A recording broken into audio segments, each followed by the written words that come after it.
Imagine going on a dream vacation with your family, sun, sea, laughter, a perfect escape from reality. Now imagine that in a single moment, everything changes. Your husband and daughter step away for just a few minutes, and they never come back. No goodbye, no struggle, no clues. Just gone. For 7 years, Catherine Wilson lived a nightmare, searching for answers no one could give her.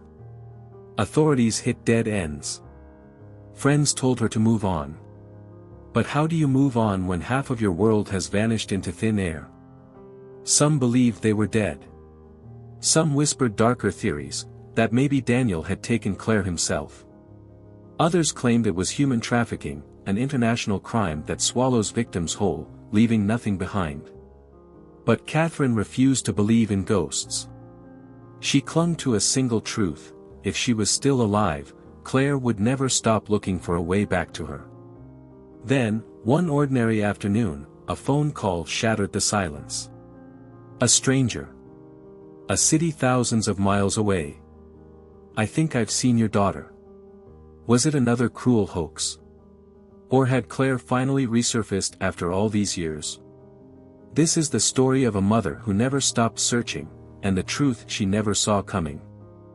Catherine Wilson had always dreamed of a perfect family vacation, a time to escape the daily stresses of life and create lasting memories with her husband, Daniel, and their 18-year-old daughter, Claire. After years of saving and planning, they finally embarked on a luxury cruise through the Caribbean. The ship was magnificent, a floating city with grand ballrooms, endless buffets, and breathtaking ocean views. It was supposed to be a week of laughter, adventure, and bonding. But instead, it became the darkest chapter of Catherine's life. On the third day of the trip, the ship docked in Curaçao, a vibrant island with colorful colonial buildings and sun-drenched beaches. The air was thick with the scent of salt and the sound of seagulls calling over the marina. Catherine and Daniel sat at a small cafe near the port, sipping on cold drinks while Claire, full of youthful confidence, asked if she could take a short walk alone to explore the nearby market. She was 18, Catherine had repeated over the years, almost as if convincing herself that her decision was reasonable. She was old enough. It was the middle of the day. There were people everywhere. 15 minutes passed. Then 20. Catherine glanced at her watch and felt a slight unease creep in. Daniel, sensing her worry, reassured her.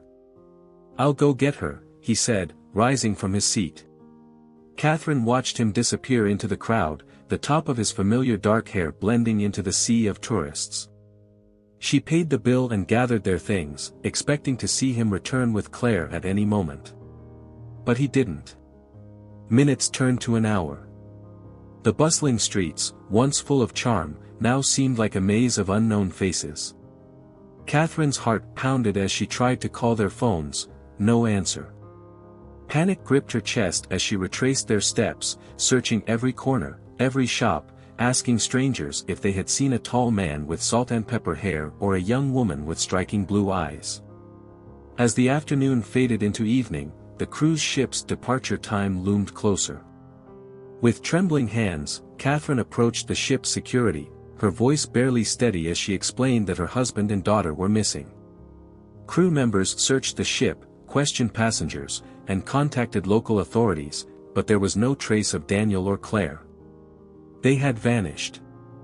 The next few days were a blur of frantic phone calls, desperate searches, and sleepless nights. Catherine remained in Curaçao for as long as she could, clinging to the hope that they would turn up. The local police conducted an investigation, but without witnesses or evidence, the case stalled almost immediately. The island was a paradise for tourists but a nightmare for a mother searching for her family. Days turned into weeks. Weeks into months. Back home in Orlando, Catherine refused to accept what everyone else seemed to believe, that her family was gone forever. She contacted private investigators, scoured the internet for any mention of them, and plastered missing person posters across the city and beyond. She spoke to news reporters, pleaded with the authorities, and even learned about human trafficking networks, wondering if that was the fate her daughter had met. For years, she lived in a limbo of hope and despair, clinging to the belief that one day, Claire and Daniel would come back to her. But as time passed and the leads dried up, the world moved on. The police stopped calling. The news stations lost interest. Even her friends and family, though sympathetic, encouraged her to accept the possibility that they might never be found. 7 years later, Catherine still refused to give up. The weight of grief had carved lines into her once youthful face, but the fire in her heart had never gone out. She spent her days searching, waiting, and hoping. Then, one ordinary afternoon, as she prepared to drive to another town to put up more posters, her phone rang. A voice, accented and unfamiliar, spoke on the other end. "Mrs. Wilson. I believe I have seen your daughter." And just like that, everything changed. 7 years had passed, but for Catherine Wilson, time had not moved forward.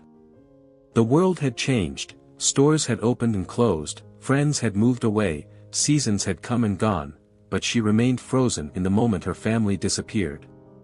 Every morning, she woke up with the same thought: where are they?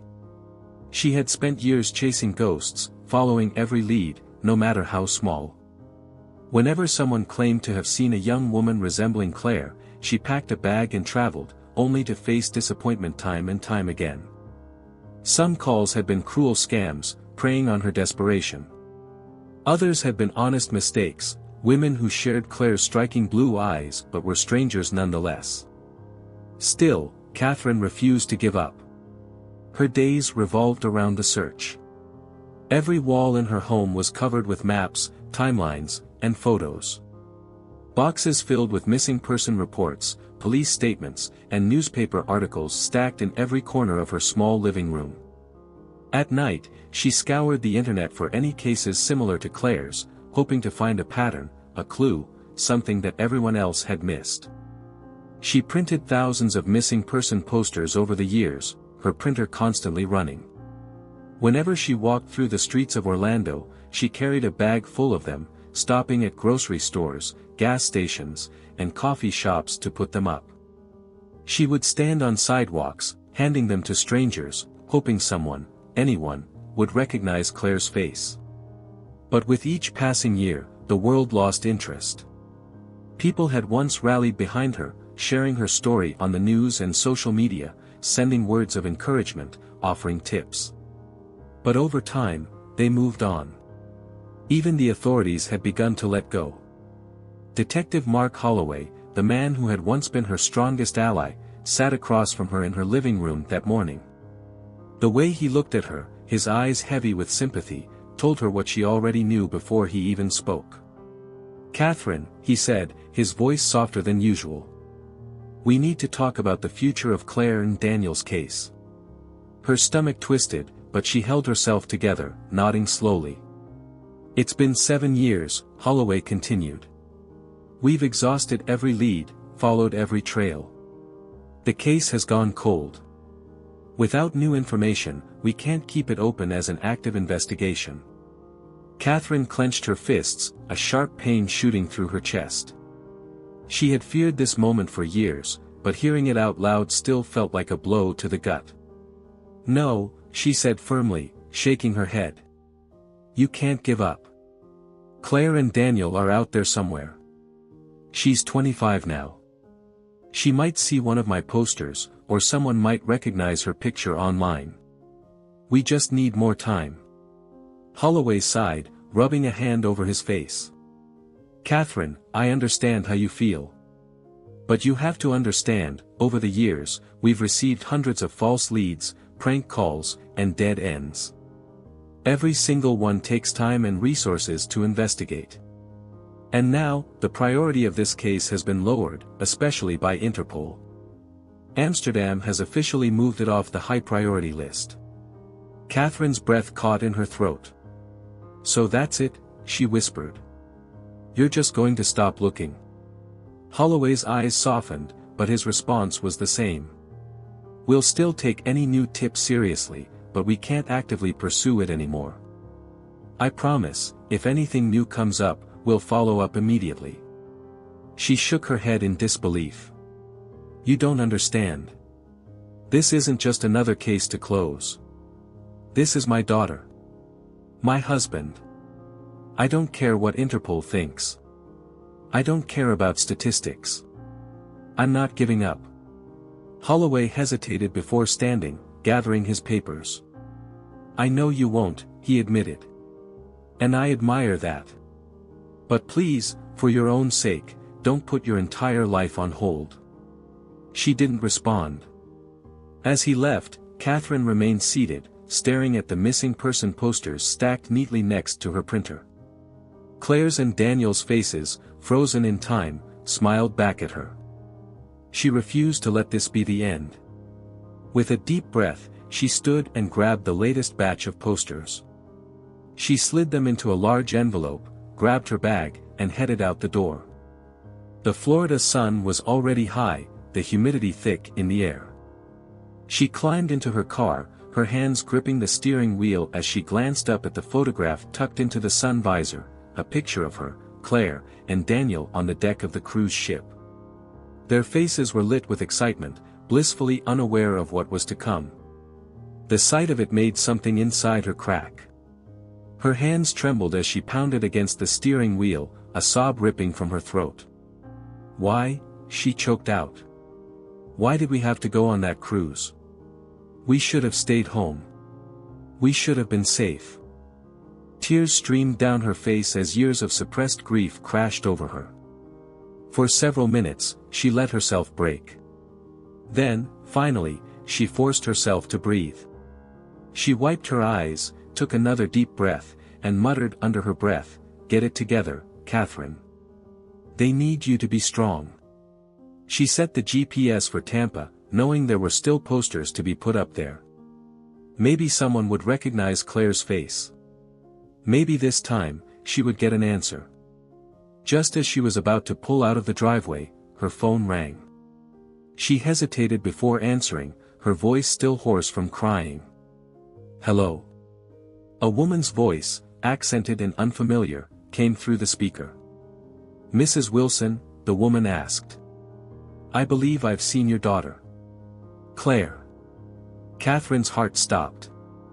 After 7 long years, a spark of hope ignited once more. The years had been unkind to Catherine Wilson, but she had never allowed herself to stop searching.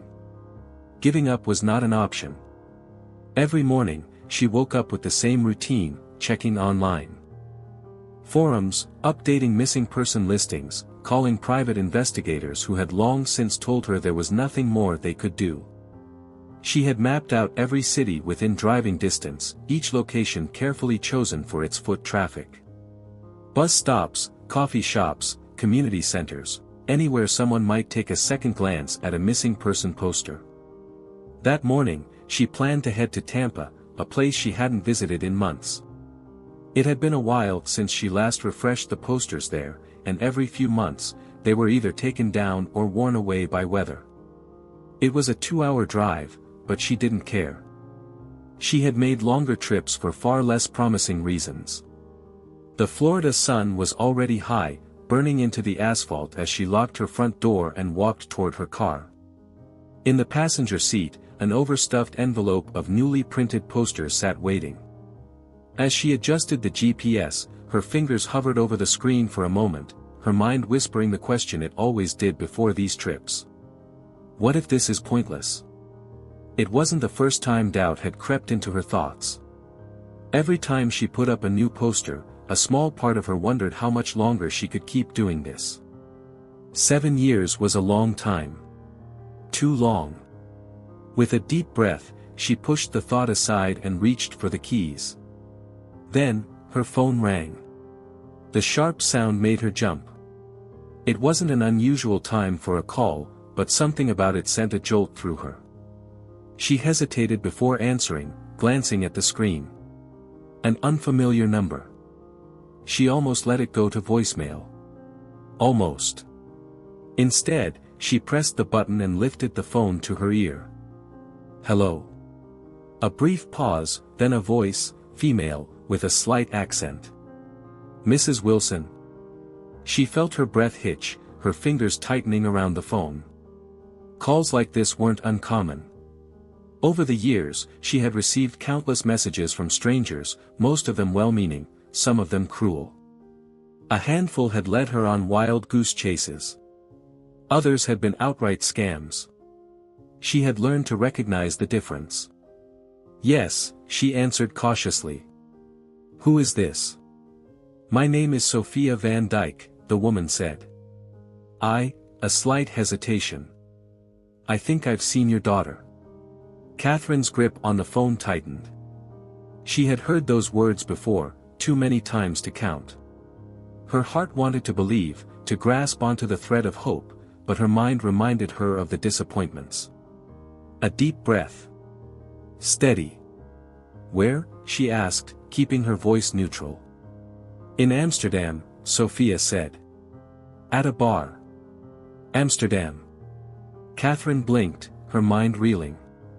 She had considered many possibilities: Mexico, South America, even Eastern Europe.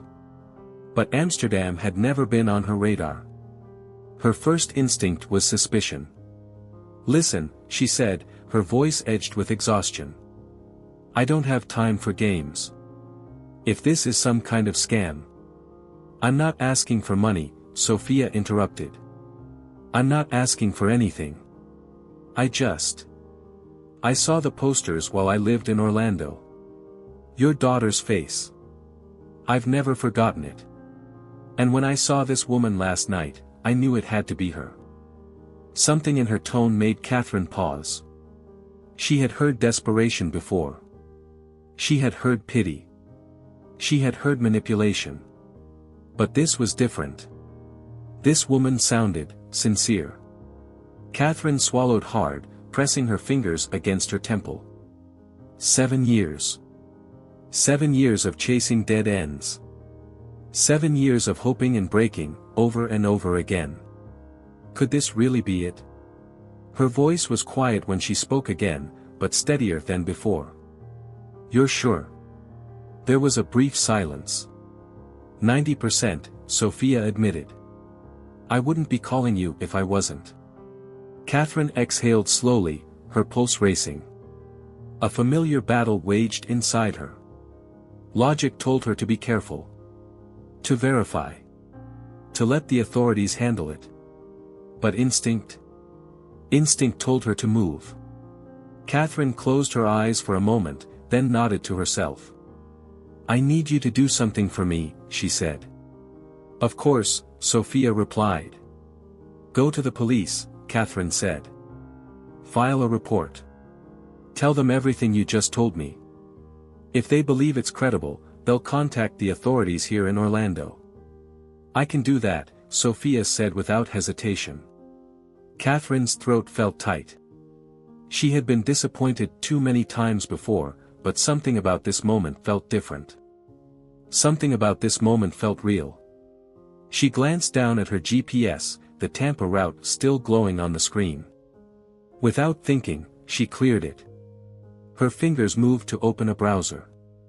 Flight tickets. Amsterdam. The soonest one available. Her pulse hammered in her ears as she found one. 3 hours from now. "Mrs. Wilson." Sophia's voice broke through the silence. Catherine inhaled deeply. "I'm coming," she said. "I'll be there tonight." The voice on the other end of the line was steady but cautious, as if the woman herself was uncertain about making this call. "My name is Sophia Van Dyke," she said. Catherine repeated the name silently, her fingers gripping the edge of her steering wheel. It wasn't familiar. Then again, after all these years, most names weren't. "I used to live in Orlando," the woman continued, her tone careful. "I worked there for 6 years before I moved back to Amsterdam." Orlando. That explained how she had Catherine's number.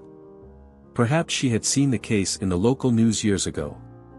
Maybe she had walked past one of the thousands of posters Catherine had plastered across the city. But Catherine had been through this before. People called all the time, some because they wanted to help, others because they wanted attention, and a few because they enjoyed giving false hope.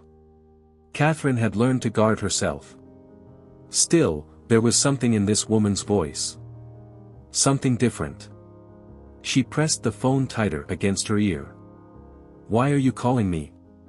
Sophia hesitated for only a moment. "I think I've seen your daughter," she said. Catherine's breath caught in her throat. The words hit like a hammer to her chest. They were words she had longed to hear for 7 years. Words she had heard too many times before, only for them to lead nowhere. She forced herself to stay calm. "Where?" she asked, careful not to let her voice shake. "In Amsterdam." Amsterdam. The word alone sent a shiver down her spine.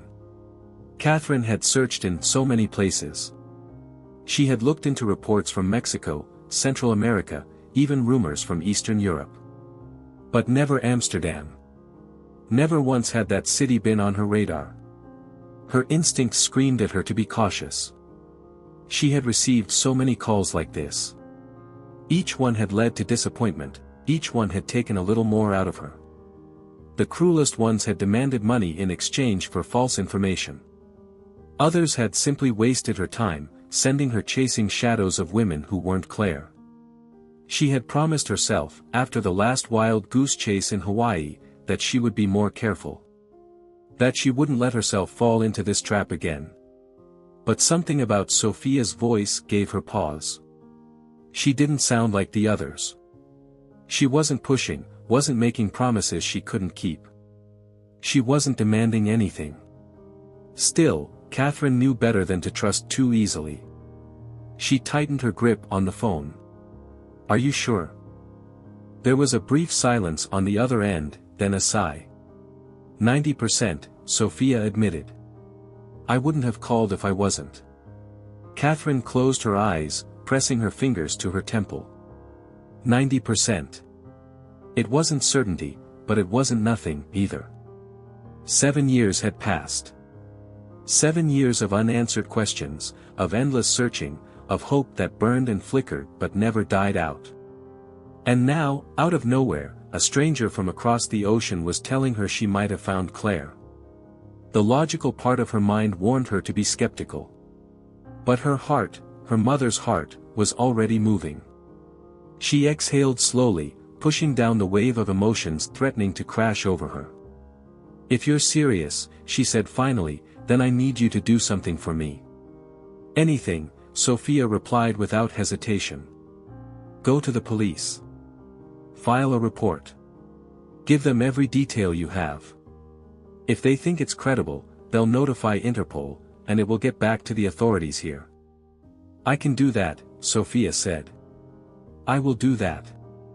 Catherine nodded to herself, barely aware of what she was doing as she reached for her laptop with her free hand. She needed to check flights. She hesitated before speaking again. "What exactly did you see?" she asked, her voice quieter now. Sophia took a breath, as if choosing her words carefully. "It was late," she said. "I was out with some friends. We were in a bar, not far from the red light district. And then I saw her." Catherine's chest tightened. "She was sitting with a man," Sophia continued. "He was muscular, younger. He looked," she hesitated, then added, "like someone who didn't belong with her." Catherine swallowed hard. "Did she seem okay?" There was a pause. "She looked tired." "Like she wasn't really there," Sophia said gently. "Like someone who had seen too much." Catherine's fingers trembled against the keyboard. "Mrs. Wilson," Sophia added, "I know you don't know me. I know this sounds impossible. But when I saw her, I felt it. I remembered the posters. The stories. I thought about calling you for hours before I finally did. I didn't want to give you false hope. But I also couldn't just walk away." Catherine closed her eyes, forcing herself to breathe. She had spent 7 years looking for Claire. And now, for the first time in a long time, it felt like Claire might be looking for her, too. Her voice was steady when she spoke again. "I'm coming." Catherine sat in her car, staring at her phone screen. Her fingers hovered over the contact list, her breathing uneven. She knew what she had to do, but her heart was pounding against her ribs like a drum. It had been years since she had last felt this, hope, real hope, sharp and dangerous, threatening to consume her. Finally, she pressed the name, Detective Holloway. The phone rang once, twice, then clicked as he answered. "Mrs. Wilson," his voice came through, steady and familiar. "I wasn't expecting a call from you today." Catherine swallowed, gripping the steering wheel tighter. "I have a lead." A pause. Then, "What kind of lead?" She exhaled sharply, forcing herself to sound calm. "I just got a call from a woman in Amsterdam. She says she saw Claire last night in a bar." The line went silent for a moment. When Holloway finally spoke, his voice was measured, careful. "Who is this woman?" "Her name is Sophia Van Dyke," Catherine said quickly. "She used to live in Orlando. She recognized Claire from the posters and called me." Holloway sighed. "Catherine. I know what you're going to say," she cut him off. "And yes, I've gotten calls like this before. I know the risks." But she stopped, struggling for the right words. She didn't sound like the others. She wasn't asking for money. She wasn't trying to convince me. She wanted to do the right thing. Holloway was silent again, and she could picture him sitting at his desk, rubbing his forehead the way he always did when he was about to tell her something she didn't want to hear. "Catherine," he finally said, "I understand how much you want this to be real. I do. But you need to be careful. You've been down this road before, and I don't want to see you hurt again." "I don't care if I get hurt," she snapped. "I care if my daughter is out there." A long breath from the other end of the line. Then, in a softer tone, "What exactly did this woman say?" Catherine clenched her jaw, willing herself to stay calm. "She saw Claire sitting with a man in a bar. She looked tired, distant. Like she wasn't really present." Holloway was quiet for another beat. Then, "I'll put in a request with Interpol, see if there's any local activity matching the description. But I need you to be patient." Catherine closed her eyes. "How long will that take?" "Days. Maybe weeks." "Weeks." She didn't have weeks. Her mind was already made up. "I can't wait," she said. "I'm going." "Catherine, don't." But she was already pulling up flight listings. "There's a flight in 3 hours. I can be in Amsterdam by tomorrow morning." Holloway sighed again, more frustrated this time. "And what exactly do you plan to do when you get there? Walk into a bar and ask if anyone's seen your daughter? If that's what it takes. This is reckless. This is my daughter." Her voice cracked on the last word, but she didn't care. Holloway hesitated. "You don't know what you're walking into." "I know exactly what I'm walking into," she shot back. 7 years of silence. 7 years of nothing. "I can't afford to let this slip through my fingers. I won't." Another sigh, lower this time. "You're not going to change your mind, are you?" "No." A pause. Then, reluctantly, "Fine. At least let me inform the authorities there. If this is real, I want you to have some kind of backup." She nodded, relief washing over her. "Thank you." "You're not thanking me yet," Holloway muttered. "Just, don't do anything reckless before we know more." Catherine didn't answer. She hung up, her hands already moving, booking the flight before doubt had a chance to set in. 3 hours. That's all she had. She threw open the car door and ran inside, pulling out a suitcase. Clothes. Passport. A stack of missing person posters. The same photo she had carried for years, Claire on the deck of the cruise ship, smiling into the sun. As she zipped the bag shut, she allowed herself a single thought. This could be it. She had no guarantees. No promises. But for the first time in years, she had a direction. And she was willing to risk everything to follow it. The plane touched down in Amsterdam with a dull thud, jolting Catherine from the restless sleep she had drifted in and out of during the 9-hour flight. The captain's voice echoed through the cabin, welcoming passengers to Schiphol Airport, but she barely heard him. Her mind was elsewhere, racing, grasping at every possible scenario that awaited her beyond the customs checkpoint. Was Claire really here? Had Sophia truly seen her? Or was this another cruel mistake, another false hope that would end in heartbreak? Her fingers trembled as she reached for her bag, exhaustion weighing down on her limbs, but adrenaline kept her moving. She had landed in a foreign country with nothing but a suitcase and a name, Sophia van Dijk, a stranger she had never met but was about to entrust with the most fragile piece of herself. As she moved through the airport, the sounds of hurried conversations in Dutch and English filled the space around her. People rushed past, reuniting with loved ones, heading toward taxis, dragging suitcases toward the exits. Catherine's pace slowed as her eyes darted across the waiting crowd. Would Sophia actually be here? She didn't even know what she looked like. A fresh wave of doubt crept in. What if this woman had changed her mind? What if she wasn't real? Then, she heard her name. Mrs. Wilson. The voice was gentle, accented, coming from just a few feet away. Catherine turned sharply.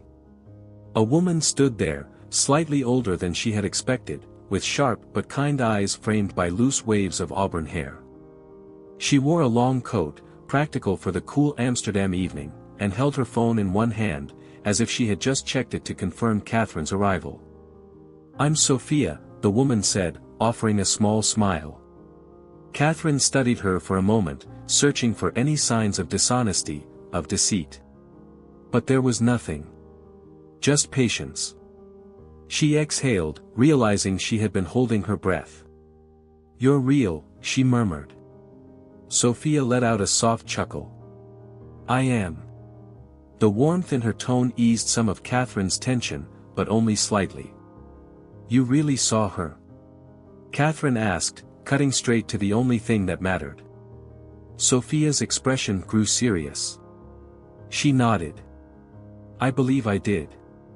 And if it was her, then I want to help you find her." Something in her voice, her certainty, made Catherine's throat tighten.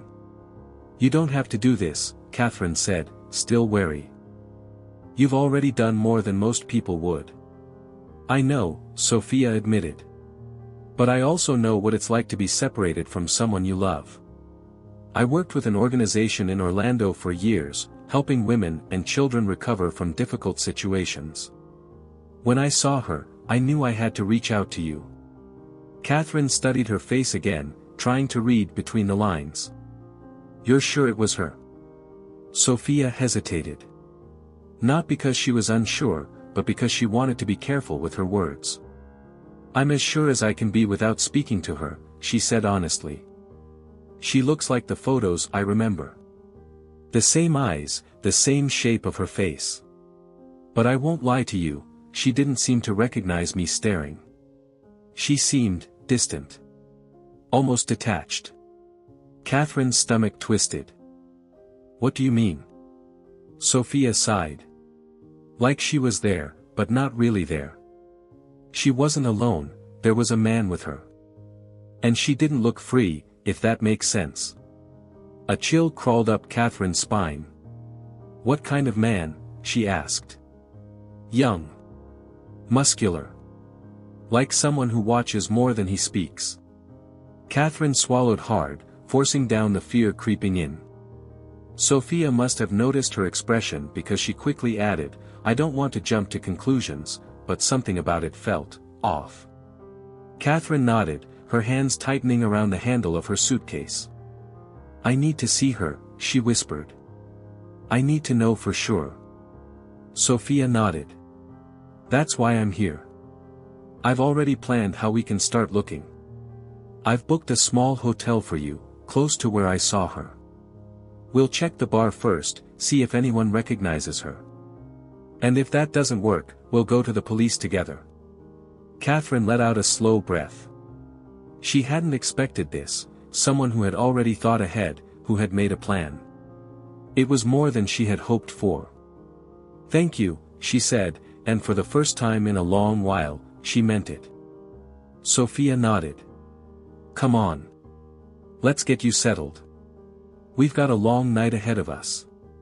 Catherine followed her toward the exit, stepping into the cool night air of Amsterdam, a city she had never thought she would visit. A city where, just maybe, her daughter was waiting. The streets of Amsterdam buzzed with life even as the night deepened.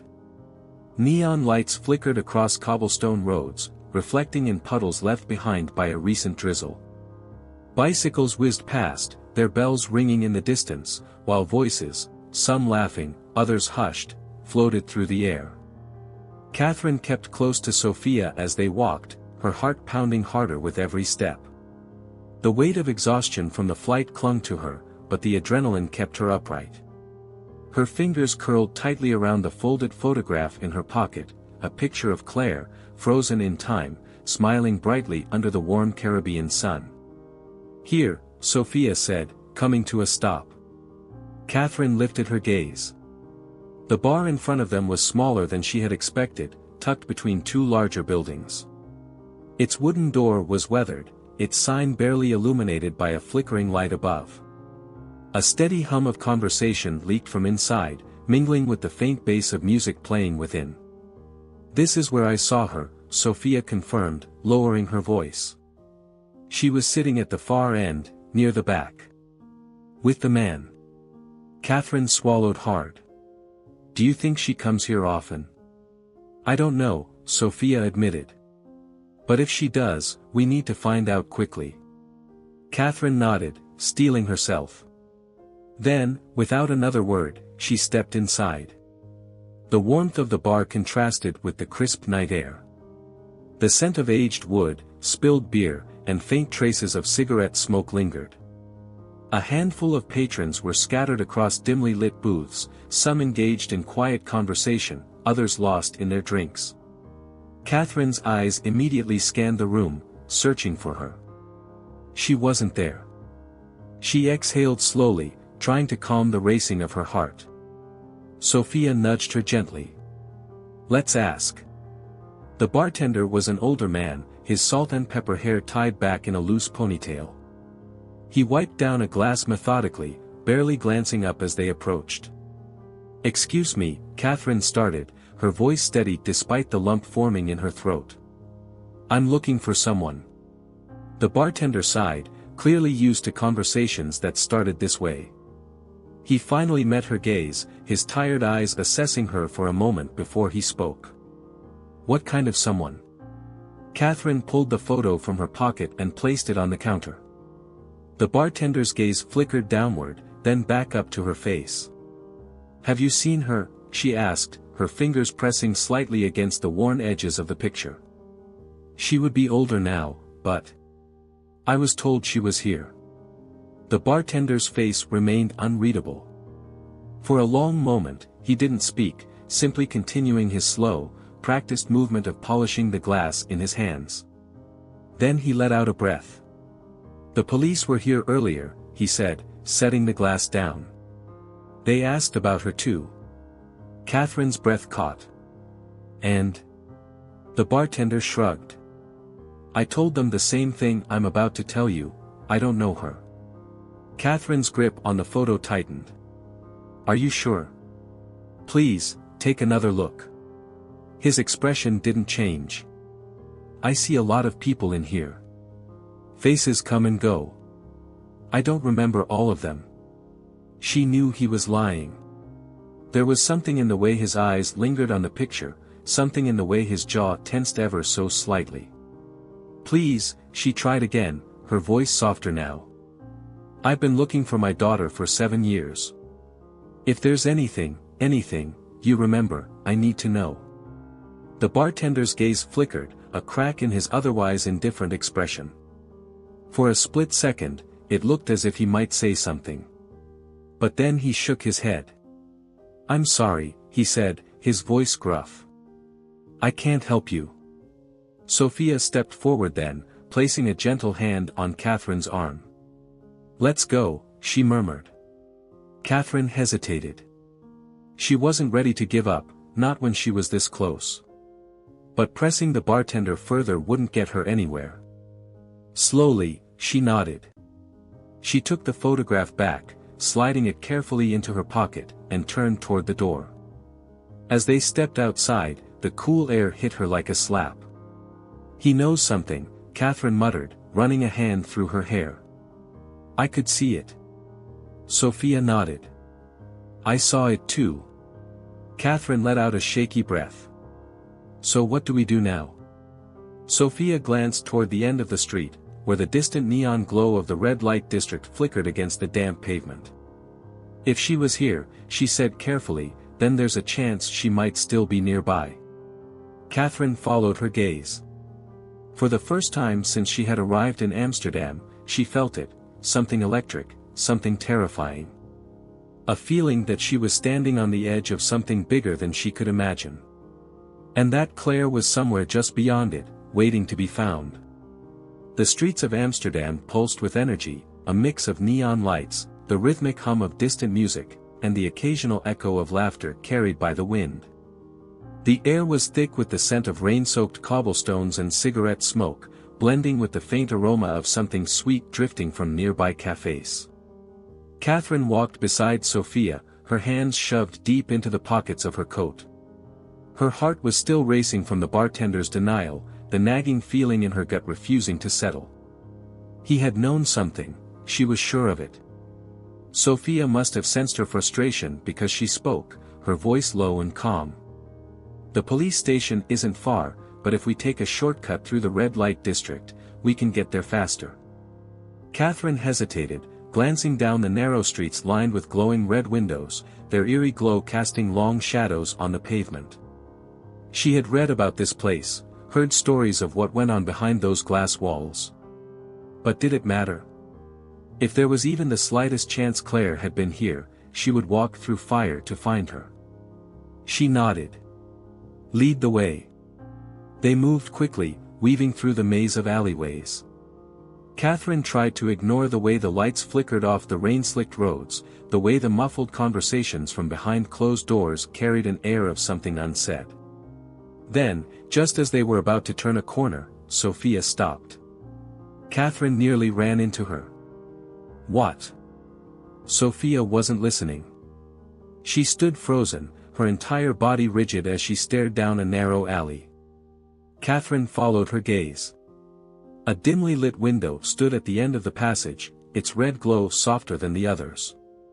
Behind the glass, a woman sat on a bed, her legs crossed, her arms wrapped loosely around herself. Catherine's breath hitched. The woman was blonde.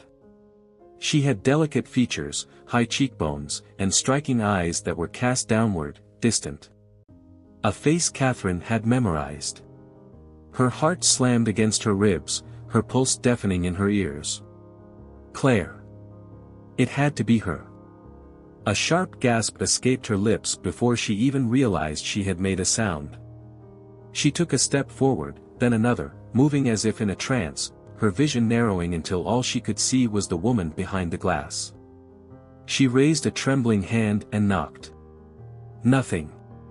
The woman didn't react.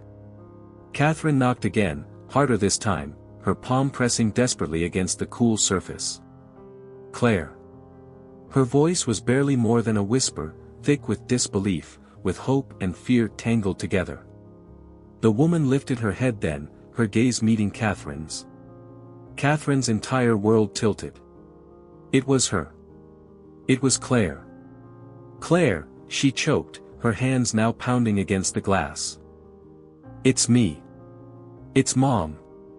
Claire, sweetheart, look at me. The woman inside stiffened, her body language shifting from indifference to something closer to fear. Her brow furrowed, confusion flashing in her expression. But she didn't move toward the window. She didn't run to her. She didn't recognize her. Catherine's stomach twisted. No, no, it's me, she pleaded, knocking harder. Claire, It's Mom. Baby, look at me. The woman's lips parted slightly, but no words came out. Her hands clenched into fists on her lap. Then, movement. Not from Claire, but from behind her. A shadow loomed in the dim light of the room. Catherine barely had time to process what was happening before a large man emerged from the back, stepping into view. He was broad, muscular, his expression impassive as he reached for Claire's arm. She flinched under his grip. A surge of panic shot through Catherine's body like electricity. "No," she screamed, slamming her palm against the glass so hard it rattled in its frame. "Get your hands off her." The man's gaze flickered toward the window. His face was unreadable, cold, but he didn't speak. Instead, he turned and disappeared into the back of the room, pulling Claire with him. "No!" Catherine yelled, pounding against the glass. "No, don't take her. Claire. Claire, fight him." But Claire didn't struggle. She let herself be led away, her movements stiff, her eyes blank. Like a ghost. Before Catherine could react, a door to the side of the alley burst open, and a security guard stepped out. He was just as large as the man inside, his dark eyes flashing with irritation as he stalked toward them.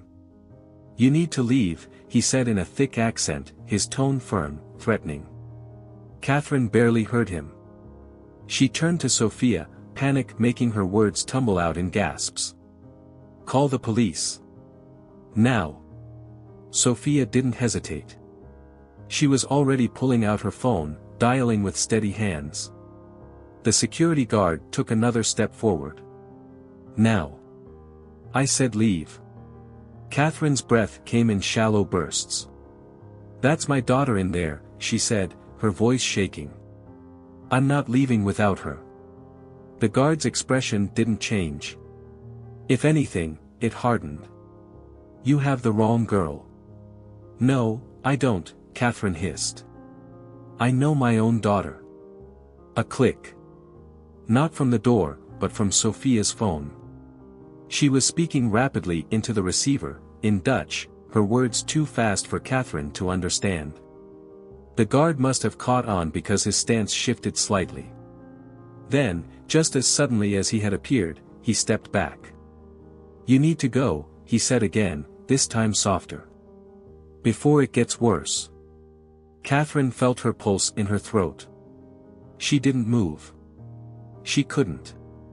Not when Claire was just beyond that door. Sophia grabbed her arm. "The police are coming." Catherine barely heard her. She was still staring at the window, at the empty space where her daughter had just been. The woman she had spent 7 years searching for. She wasn't going to lose her again. She wouldn't. Not this time. The sound of sirens sliced through the night air, their sharp wails bouncing off the narrow alley walls. Red and blue lights flooded the dimly lit streets, casting eerie flashes against the rain-slicked cobblestones. Catherine barely had time to register what was happening before the alleyway was swarmed with uniformed officers. Their voices barked orders in Dutch, firm and unwavering, as they moved toward the entrance of the building where Claire had just disappeared. Sophia stood beside her, still gripping the phone, confirming details with the dispatcher. "They're going in," she murmured. "Stay back." But Catherine couldn't stay back. Her entire body trembled as she watched officers push through the door, their weapons drawn. Shadows moved inside, men shouting, a scuffle breaking out. Then, a cry. A cry that sent ice through her veins. "Claire!" Without thinking, Catherine surged forward, only to be caught by an officer blocking the entrance. "You can't go in," he said in accented English. "That's my daughter in there," she cried, struggling against his grip. "Please, you have to help her." A crash echoed from inside, followed by heavy footsteps pounding against the wooden floor. Then, suddenly, he emerged. A man, tall, broad-shouldered, with sharp, calculating eyes, barreled through the doorway, dragging Claire with him. Catherine's breath caught. Claire stumbled behind him, barely able to keep up, her body limp, her head lolling slightly. She wasn't fighting back. She wasn't screaming. She looked drugged. "Stop," one of the officers shouted, leveling his weapon. The man, Victor Sov, pulled Claire tighter against him, using her as a human shield. His grip was unyielding, his face unreadable, but his eyes darted wildly, searching for a way out. "Let her go," another officer ordered, stepping closer. Victor sneered. "She's mine," he spat, his English laced with a thick Russian accent. "You have no right to take her." "She's not yours," Catherine's voice rang out, sharp with fury. "She's my daughter." For the first time, Victor looked at her. His lips curled into something between amusement and irritation. "No, she's not," he said flatly. And then, as if proving his point, he leaned down and whispered something into Claire's ear. She didn't react. She just stood there, hollow and empty. Catherine's stomach twisted painfully. "Claire," she called out, her voice cracking. "Sweetheart, it's me. It's Mom. Look at me." "Nothing." Victor scoffed. "See? She doesn't know you." Before Catherine could respond, the officers moved in at once. One lunged toward Victor, grabbing his arm, yanking him backward in a swift, practiced movement. Another officer caught Claire just as she collapsed, her body crumpling like a rag doll. Victor didn't even fight. He let them slam him to the ground, his face pressing into the cold pavement as the metallic click of handcuffs snapped into place. "Victor Sov, you are under arrest for human trafficking and unlawful imprisonment," one of the officers announced, switching to Dutch as he rattled off the charges. Victor didn't speak. He didn't struggle. He just smirked. Catherine barely noticed. She was already moving, rushing toward Claire as the officers gently laid her down on the ground, checking her pulse. Up close, Catherine could see the bruises. Faint ones along her wrists. A small cut on her lower lip. The distant, glassy look in her eyes. One of the officers turned to her, holding out an ID card. "Her name is Erin Jansen," he said. "Street name, Tracy. Catherine's heart stopped. "No," she whispered, staring at the name, willing it to change. The officer hesitated. "Are you sure this is your daughter?" Catherine dropped to her knees beside Claire, Erin, who lay motionless, her chest rising and falling with shallow, uneven breaths. Her skin was paler than Catherine remembered. Her hair was thinner, duller, streaked with dark roots. But her face. Her face. Even with the years, the exhaustion, the unfamiliar name, it was her. Tears blurred Catherine's vision. "It's her," she choked out. "I know it's her. But what if she was wrong? What if this wasn't Claire? What if this was just another mistake, another cruel trick played by the universe?" Her hands shook as she reached out, cupping the young woman's face, brushing damp strands of hair away from her forehead. "Claire," she whispered again.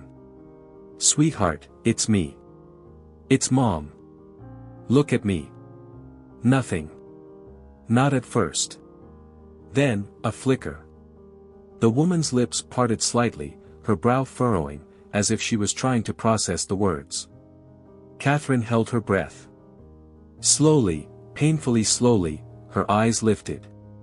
For the first time, they met Catherine's. Something shifted.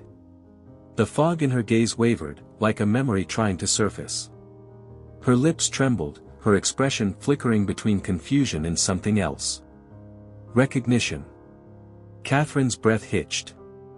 Then, in a voice so small, so fragile, it nearly broke her, she whispered.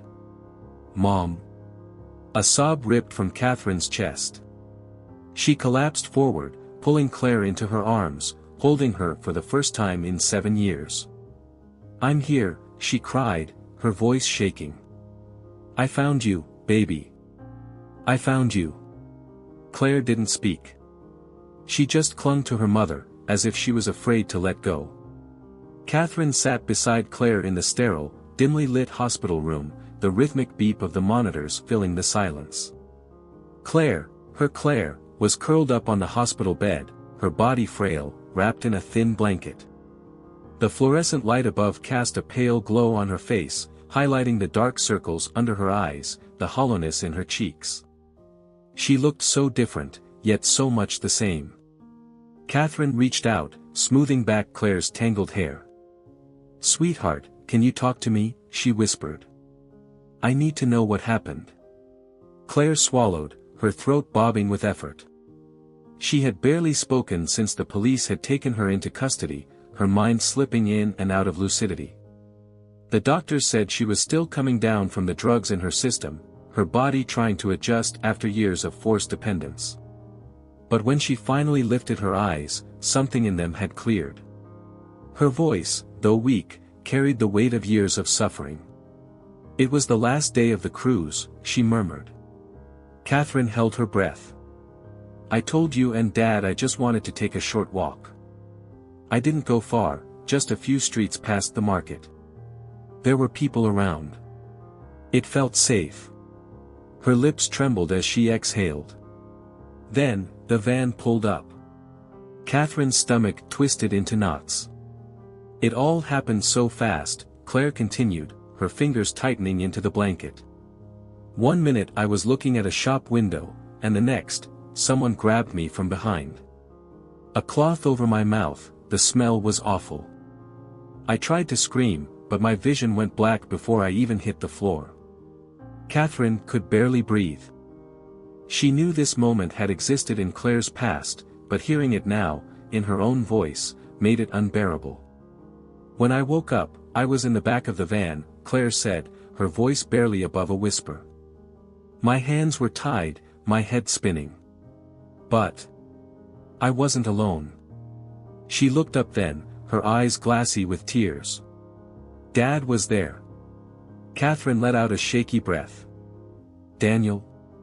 Claire nodded. "He had been chasing the van. I don't know how, but he managed to catch up to them at a red light. He must have seen them take me. He tried to fight them off." Her voice cracked. "But there were too many." Catherine covered her mouth with her hand, muffling a sob. "They forced him into the van with me," Claire continued, her voice breaking. "They beat him so badly. I kept screaming, begging them to stop. But they didn't." She shuddered. "They drove us to this warehouse. It smelled like oil and rust. They dragged us inside, tied Dad to a chair. They wanted to know if he was rich. If we were worth ransom." Tears ran silently down Catherine's face. "Dad told them to take him and let me go," Claire whispered, her voice shaking. "He promised he wouldn't talk if they let me go. He fought so hard." Her breathing grew uneven. "But they didn't care. They laughed. One of them, he had a deep scar across his jaw, he told Dad that people like us weren't worth negotiating with." She swallowed, and then, her face crumbled. "They killed him." Catherine's body jerked forward, the sob breaking from her chest before she could stop it. "They didn't even hesitate," Claire continued, her voice hollow. "One shot. Just one. And he was gone." The room spun. Catherine couldn't think, couldn't breathe. The walls felt like they were closing in. She had held on to the hope, no matter how small, that Daniel had somehow survived. That maybe, just maybe, she would find him too. But he had died that very night, 7 years ago, in a dark warehouse while trying to save their daughter. She reached for Claire's hand, gripping it tightly, her voice raw. "I'm so sorry, baby. I'm so sorry." Claire squeezed her hand back, but her expression remained empty, lost in the nightmare she had lived through. "They drugged me after that," she continued. "I don't remember much after the first few days. When I woke up again, I was in a different country. New people. New names. And I was no longer Claire. Catherine stiffened.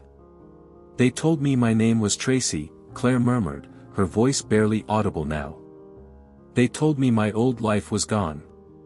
That I was no one. That no one was looking for me. Catherine's breath hitched. I didn't believe them at first, Claire said, staring blankly at the ceiling. I fought.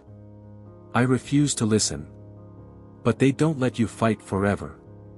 Her voice turned distant. They break you. Catherine shook her head fiercely.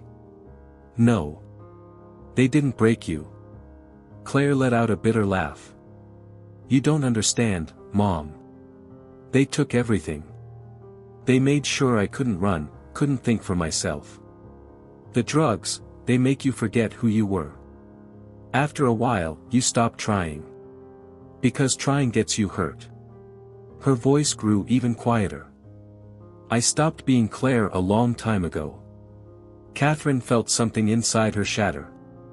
She had spent 7 years hoping, praying for this moment. But now that Claire was in front of her, she was realizing the truth. She hadn't just lost her daughter that night. She had lost who she used to be. But she refused to let that be the end. The police are going to take them down, Catherine said, forcing strength into her voice. All of them. Victor is just one piece of it. They're going to investigate every name, every location. They will not get away with this. Claire didn't respond. Catherine reached for her hand again. And you're going to get better, sweetheart. We're going to figure this out together. You don't have to do this alone. Claire's fingers twitched slightly, her grip uncertain. I don't know how, she admitted. I don't know if I can. Catherine felt a lump rise in her throat, but she refused to cry again. You don't have to know how, she whispered. You just have to take one step at a time. The hospital door creaked open, and a police officer stepped inside. He held a folder in his hands, his expression solemn. We ran the DNA tests, he said. Catherine held her breath. The officer nodded. She's Claire Wilson. A single tear slipped down Catherine's cheek. Her baby girl had been found. And no matter how broken she was, no matter how much had been taken from her, she was coming home. Catherine sat in a hospital chair, watching Claire as she slept. The soft rise and fall of her daughter's chest was both comforting and painful, a reminder that she was here, alive, but not untouched by the horrors of the past 7 years. She had spent so long imagining this moment, dreaming of the day she would find Claire and bring her home. But now, faced with reality, she knew something she had refused to admit before. Claire was not the same girl who had vanished 7 years ago. The Claire she had lost had been full of life, eager for adventure, with a laugh that filled the room. The young woman in front of her was quiet, withdrawn. Her eyes, those same blue eyes, were darker now, shadowed by things Catherine could never truly understand. And yet, she was still her daughter. Catherine reached forward, brushing a strand of hair from Claire's face. She barely stirred. The doctors had warned her that the withdrawal process would be brutal, that the drugs they had kept her on for years wouldn't leave her system overnight. But the physical recovery was only the beginning. The mental wounds, the emotional scars, those would take far longer to heal. She thought about what Claire had said, about how they had made her forget who she was. Catherine wouldn't accept that. Claire had been lost for 7 years, but she was still Claire. Somewhere inside, the girl she had raised was still fighting to come back. And Catherine would not let her fight alone. The door opened softly behind her, and Sophia stepped inside. She moved carefully, as if afraid to disturb the fragile quiet of the room. Catherine turned to her, exhaustion written in every line of her face. You should get some rest, Sophia said gently. Catherine shook her head. I can't leave her. Sophia walked over and placed a hand on her shoulder, a quiet reassurance. She's safe now. That's what matters. Catherine swallowed, the weight of the last few days pressing down on her. She turned her gaze back to Claire, her fingers lightly tracing patterns on the blanket draped over her.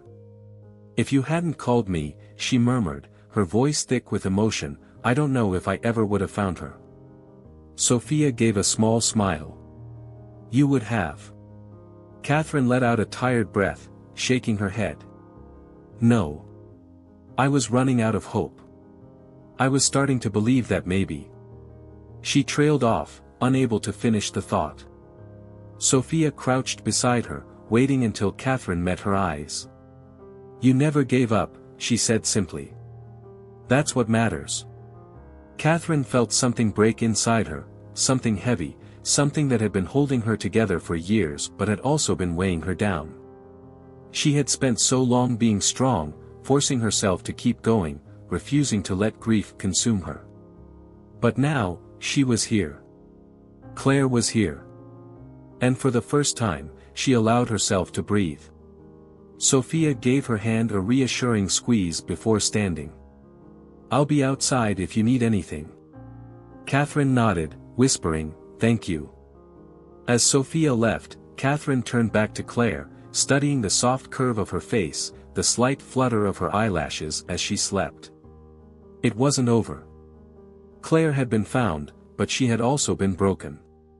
The road ahead would be long, painful, uncertain.